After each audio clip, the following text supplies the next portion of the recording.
আসসালামু আলাইকুম। একজন বেনামাজি কতটা অভিশপ্ত আজকের টপিকসটা শুনলেই বুঝতে পারবেন। যদি ভিডিওটি ভালো লাগে তাহলে লাইক কমেন্ট শেয়ার করে দিয়ে পাশে থাকবেন ইনশাআল্লাহ। আমিরুল মুমিনিন হযরত ওমর রাদিয়াল্লাহু তাআলার আমলে এই ঘটনাটি ঘটেছিল। একদিন এক গরিব মহিলা হযরত ওমর রাদিয়াল্লাহু তাআলা আনহুর দরবারে আসলো।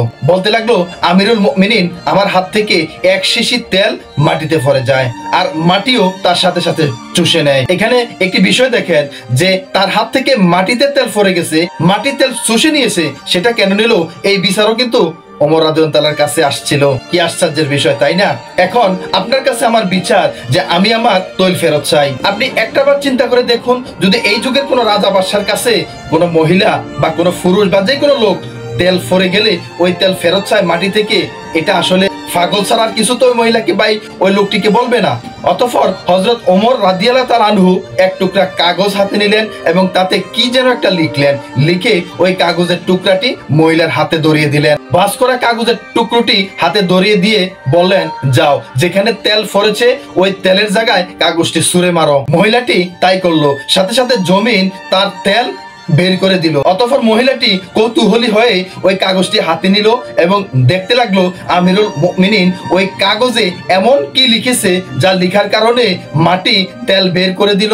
মহিলাটিও ওই তেল সংগ্রহ করলো। মহিলাটি দেখলেন আমিরুল মুমিনিন ওই কাগজে লিখেছেন জমিনকে, হে জমিন, তুমি ওই মহিলাটির তেল বের করে দিয়ে দাও, না হয় তোমার মধ্যে একজন বেনামাজিকে দাফন করে দেব। দেখুন, অত্যন্ত ভয়ানক ব্যাপার। একজন বেনামাজিকে জমিনও ভয় পায়। এই ঘটনা থেকে শিক্ষা যে আসলে আমরা বেনামাজি হব কিনা, আমরা বেনামাজি হলে জমিনও আমাদেরকে ভয় পায়। সুতরাং প্রত্যেকে নামাজের দিকে দৃষ্টি দিন, নামাজের প্রতি যত্নবান হন, নামাজ পড়ুন, নামাজের সাথে জীবনকে পরিচালনা করুন। আলহামদুলিল্লাহ, আই এম এ প্র্যাকটিসিং মুসলমান। I M A lifestyle is the daily সালাত। আশা করছি সকলে বুঝতে পেরেছেন।